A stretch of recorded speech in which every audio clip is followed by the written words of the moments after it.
नमस्कार। आज वीडियो रे आमे गणतंत्र दिवस जहाँकि जनवरी 26 बहुत सहज और सरल भाषण टे देखा जहाँकि समस्त को भल लगे। तो सम्माननीय सभापति महोदय, वरेण्य शिक्षक मंडली, उपस्थित सजन मंडली, मंचस्थ मुख्य अतिथि और मोर सान बड़ भाई और भौणी माने आज आमे 76तम गणतंत्र दिवस पालन करने को जाउछंती।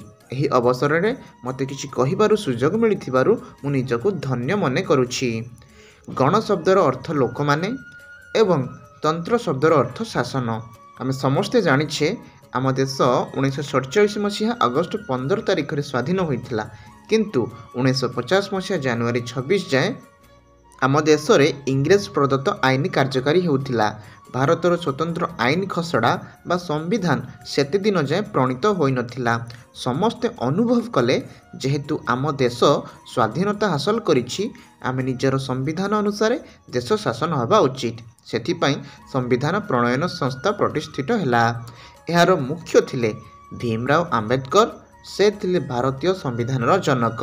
ଭାରତୀୟଙ୍କୁ ଖାପ ଖୁଆଇଲା ଭଳି ଗୋଟିଏ ସମ୍ବିଧାନ ଖସଡ଼ା ତିଆରି କରି ଡକ୍ଟର ଭୀମରାଓ ଆମ୍ବେଦକର ଆଧୁନିକ ଯୁଗର ମନୁ ପାଲଟି ଗଲେ। ଭାରତବର୍ଷର ପୂର୍ବରୁ ପଶ୍ଚିମ, ଉତ୍ତରରୁ ଦକ୍ଷିଣ, ଜାତି ଧର୍ମ ନିର୍ବିଶେଷରେ ସମସ୍ତେ ଭାରତୀୟ ଏହି ପର୍ବକୁ ବହୁ ଆନନ୍ଦରେ ପାଳନ କରିଥାନ୍ତି। ଆମ ଘରେ ଯେମିତି ପୂଜା ପାର୍ବଣରେ ପିଠାପଣା ହୁଏ, ସାଧାରଣତନ୍ତ୍ର ଦିବସରେ ମଧ୍ୟ ସୁସ୍ୱାଦୁ ଖାଦ୍ୟ ପ୍ରସ୍ତୁତ ହୋଇଥାଏ।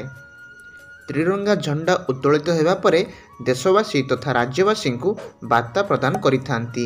ବିଭିନ୍ନ ରାଜ୍ୟର ଲୋକନୃତ୍ୟ ଦଳ ଦିଲ୍ଲୀଠାରେ ରଙ୍ଗାରଙ୍ଗ କାର୍ଯ୍ୟକ୍ରମରେ ଅଂଶଗ୍ରହଣ କରିଥାନ୍ତି। ସାରା ଦେଶରେ ବିଦ୍ୱାନ, ବୀର ସୈନିକ, ଦକ୍ଷ ପୋଲିସମାନଙ୍କୁ ଏହି ପବିତ୍ର ଦିବସରେ ପୁରସ୍କୃତ କରାଯାଏ। ଭାରତର ଶ୍ରେଷ୍ଠ ବେସାମରିକ ସମ୍ମାନ ଭାରତ ରତ୍ନଠାରୁ ଆରମ୍ଭ କରି ପଦ୍ମଶ୍ରୀ ପର୍ଯ୍ୟନ୍ତ ରାଷ୍ଟ୍ରପତିଙ୍କ ଦ୍ୱାରା ପ୍ରଦତ୍ତ ହୁଏ। ପବିତ୍ର ଦିବସରେ ଆଜି ଆମେ ଶପଥ ନେବା, ଆମେ ଭାରତକୁ ମହାନ କରି ଗଢ଼ିବା। ମୁଁ ଏତିକି କହି ମୋ ବକ୍ତବ୍ୟ ଶେଷ କରୁଛି।